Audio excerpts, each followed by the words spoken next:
Assalamualaikum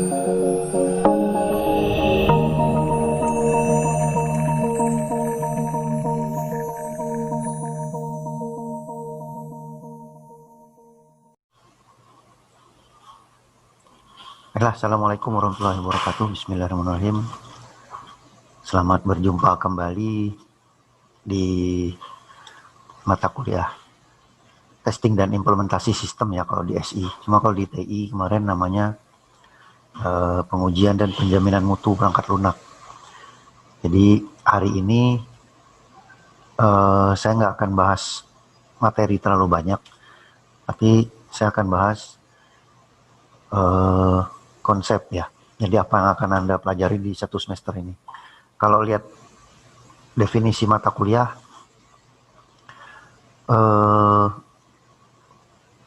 pengujian ya, dan penjaminan mutu. Jadi sebetulnya ada dua ya. Ada dua. Jadi kalau Anda lihat di Google Drive, folder yang sudah saya share itu mata kuliah untuk pengujian saja sebetulnya. Ya. Pengujian. Dan itu lebih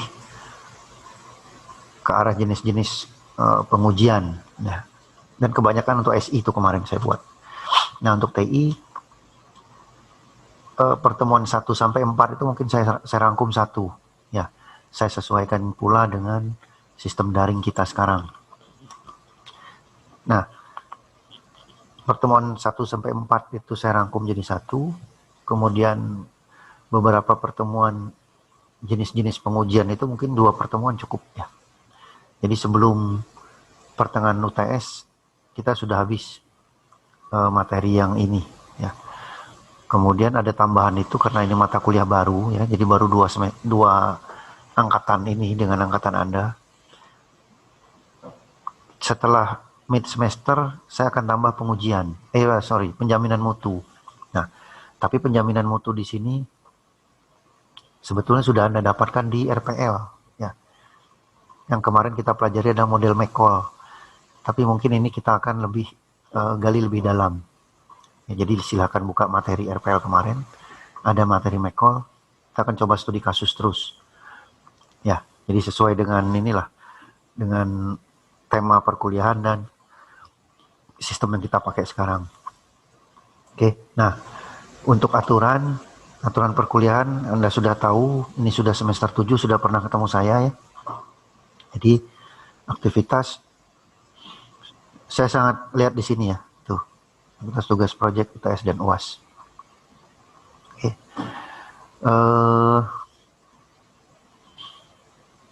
Tugas akan menjadi penopang UTS dan UAS ya. Oke, jadi silakan kerjakan UTS dan UASnya sebaik mungkin, tidak usah nyontek.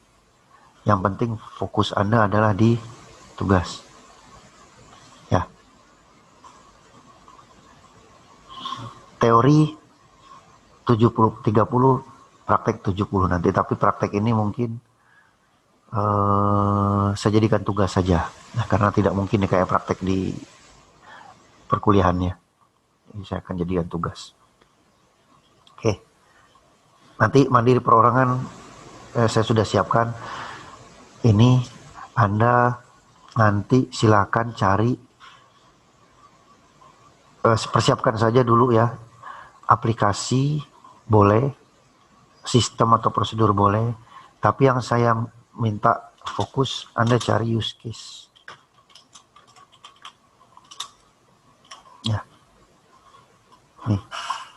Cari use case dalam bentuk apapun. Ya, dalam bentuk apapun. Ini nanti akan kita jadikan studi kasus. Oke. Use case Anda sudah paham karena semester kemarin Anda sudah dapat MPPL ya. Sudah dapat perancangan. Baik, kita lanjut. Nah, pertemuan 1 sampai 4 itu sebetulnya isinya ini. Ya. Yang sebetulnya di pertemuan pertama ini sudah mencakup. Jadi sampai ini berapa slide coba. Nah, 38 slide ini semua ada. Ini yang saya pecah menjadi 4 pertemuan. Jadi ini teori, saya hanya akan lihat sekilas. Ya. Tapi nanti akan ada tugas di sini. Ya, akan ada tugas di sini. Definisi, strategi, dasar, dan lain-lain. Ya, ada tujuan, ada alasan pengujian. Semua teori ada di sini. Ya, oke. Jadi teori saya pikir nggak perlu saya jelaskan. Anda tinggal baca. Ya. Kecuali memang nanti ada bagian-bagian yang merupakan kasus ya, studi kasus tertentu baru nanti akan kita jelaskan. Cuma kalau teori kayaknya nggak perlu. Anda bisa baca sendiri. Oke. Nah, sebelum masuk ke materi, saya mau Anda lihat ini dulu. Ya. Jadi dalam dunia pengujian itu ada dua hal yang harus Anda kenali. Pengujian versus penilaian. Ya. Kemarin mungkin udah pernah kita bahas sedikit. Pengujian dulu, ya, pengujian dulu atau penilaian dulu pertanyaannya. Ya. Kalau Anda di sekolah dulu, ujian dulu ya. Ujian, habis itu dinilai. Ya, hasilnya dinilai. Jadi kalau ada yang nanya secara konseptual saja, dasarnya pengujian dulu apa penilaian? Pengujian. Karena di mana-mana ujian dulu, baru dinilai. Nggak ada dinilai dulu baru diuji ya. Oke. Jadi setengah semester ini kita akan belajar teori ini. Ya. Kalau memungkinkan setengah semester depan, setelahnya, kalau memungkinkan ya kita akan belajar ini, memperdalam. Karena sebetulnya materi penilaian ini Anda sudah dapat di RPL. Ya. Ada beberapa model yang dipakai di penilaian. Jadi misalnya ISO ya, ISO 9000, 9126, 27001 untuk security, atau model-model misalnya McCall ya, Bohem. Kalau di RPL kemarin yang saya kasih McCall ya. Nah, penilaian ini apa sih yang mau kita uji, apa yang mau kita nilai ya, berkaitan dengan mata kuliah kita, dengan jurusan kita, aplikasi nanti atau sistem ya. Sistem terlalu luas, tapi mungkin nanti saya akan fokus ke aplikasi saja. Jadi yang akan kita uji aplikasi, yang akan kita nilai aplikasi. Ya. Nah, dari sekian banyak pengujian, kalau Anda lihat di folder drive itu, ya, ada kalau nggak salah 9 atau 12 pengujian. Saya akan fokus pada satu pengujian saja. Karena ini akan saya persiapkan bagi Anda untuk KP dan skripsi TA. Ya, jadi fokus ke pengujian satu yang namanya black box. Ya. Karena prodi kita masih menganjurkan untuk menggunakan black box saja, biar gampang katanya. Oke, jadi semua akan kita lihat jenis pengujian, tapi akan kita fokuskan pada satu untuk persiapan KP dan TA, yaitu black box namanya. Oke. Penilaian nanti saya jelaskan. Sementara pengujian dulu. Oke, kita lanjut ya. Jadi tidak semua slide ini nanti akan kita pelajari hari ini. Terlalu banyak. Oke, pengujian. Oke, ini perlu nih. Mulai masuk teori ya. Pengujian perangkat lunak katanya atau software testing adalah proses untuk menuju. Nah, ini lihat. Yang saya kasih merah ini. Proses untuk menguju pengukuran kualitas dari perangkat lunak dikembangkan. Ya. Sesuai dengan apa yang saya jelaskan di awal, pengujian dulu baru penilaian dulu. Jadi, pengujian ini proses untuk menuju mengukur kualitas katanya, penilaian ya, ini penilaian nih. Ini penilaian. Ya. Jadi pengujian ini proses untuk menuju penilaian gitu ya. Diuji dulu baru nanti dinilai. Modelnya macam-macam, banyak banget. Oke. Nah, ini kualitas. Penilaian kita bicara kualitas, software quality. Tapi ini penilaian semua ya, bukan pengujian. Oke. Quality of design ya. Tingkat kesesuaian.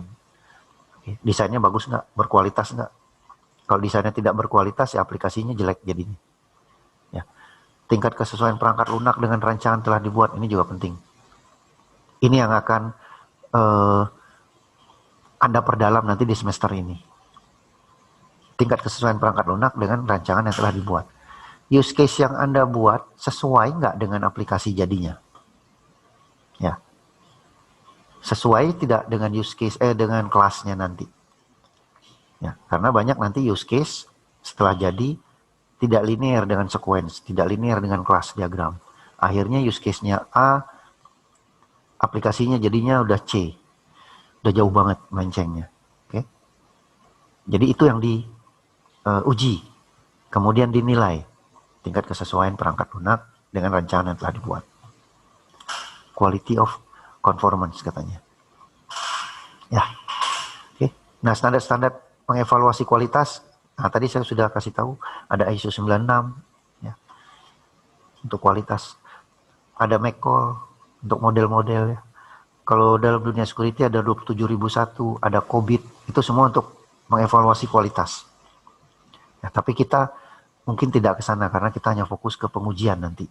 Ya. Oke. Pengujian, nah ini sudah mulai masuk teori ya. Nanti Anda baca-baca, ada tugas di sini. Ini saya nggak akan jelaskan. Strategi pengujian untuk validasi ada di sini. Oke, kita lihat semua slide-nya. Ini definisi testing. Ya. Pengujian katanya adalah program dengan maksud menemukan kesalahan. Ya. Jadi pengujian itu kuncinya ada di sini. Dicari error rate. Rata-rata kesalahannya di mana? Dia menemukan kesalahan. Oke. Lanjut. Oke, dasar pengujian, teori masih ada di sini. Dasar-dasar pengujian. Oke. Test case. Ya. Studi kasus. Bentar. Development proses pengujian untuk proses pengembangan perangkat lunak. Masih teori. Anda bisa baca. Oke. Tujuan dari pengujian. Nah, ini tujuan sudah masuk tadi di slide 1. Sorry. Ini, nah ini ya. Tujuan. Kita sudah masuk ke sini. Nah, tujuan-tujuan pengujian apa? Tinggal baca, ya. Nah ini gampang banget dimengerti, jadi nggak perlu kita jelaskan. Oke, ada kalau di sini ada 16 ya, ada 16. Sasaran yang pasti menemukan cacat tadi atau menemukan kesalahan, sehingga katanya semakin banyak cacat ditemukan, semakin banyak itu direvisi, mutu produk akan semakin bagus. Oke. Oke, ini ada terangannya. Ya. Nah, jadi ini sasaran mulai masuk. Kekurangan pengujian ada di sini semua. Prinsip-prinsip pengujian ada, ya. Seorang programmer seharusnya tidak menguji program sendiri katanya. Ya. Tapi ada nanti kita lihat, ya. Dalam teknis pengujian ada hal-hal yang diuji oleh programmer. Ada hal-hal yang diuji oleh sistem analisnya. Dan ada nanti beberapa bagian yang harus diuji oleh user. Ya, yang kita sebut dengan user acceptance test. Nanti model kita lihat. Modelnya ada TAM misalnya. Tapi kita nggak akan sampai ke sana. Oke, kita lihat. Prinsip-prinsip ada di sini. Rencana pengujian. Jadi ini nanti yang akan kita pelajari agak banyak ya. Jadi pada saat melakukan pengujian, nanti saya punya dokumen. Saya punya dokumen sampel yang sudah berdasarkan standarisasi IEEE. Jadi kalau Anda mau menguji perangkat lunak, dokumennya kayak apa? Mulai dari rencana, ya, test plan segala macam. Dokumennya kayak apa, Pak? Ada, saya punya nanti sampel. Ya, jadi saya punya studi kasus yang sudah jadi, Anda tinggal kopas. Jadi kalau suatu saat mau menguji sesuatu, tinggal ambil template dokumennya, Anda tinggal rubah. Ya, jadi sana lengkap. Nanti saya kasih 2 atau 3 template, ada 2 atau 3 studi kasus yang sudah jadi. Oke. Nah, itu ada di rencana pengujian nih tadi. tes data. Nah, ini yang tadi saya bilang siapa yang menguji sebetulnya, ya. Jadi macam-macam, tergantung jenis pengujian. Pertama ya software developer ya, pengembang perangkat lunak. Oke, user itu pasti. Oke. Nah, yang ketiga independent tester namanya. Ini biasanya dilakukan oleh pengujian tentang security atau keamanan biasanya ya, independent tester. Tapi di perangkat lunak biasa jarang.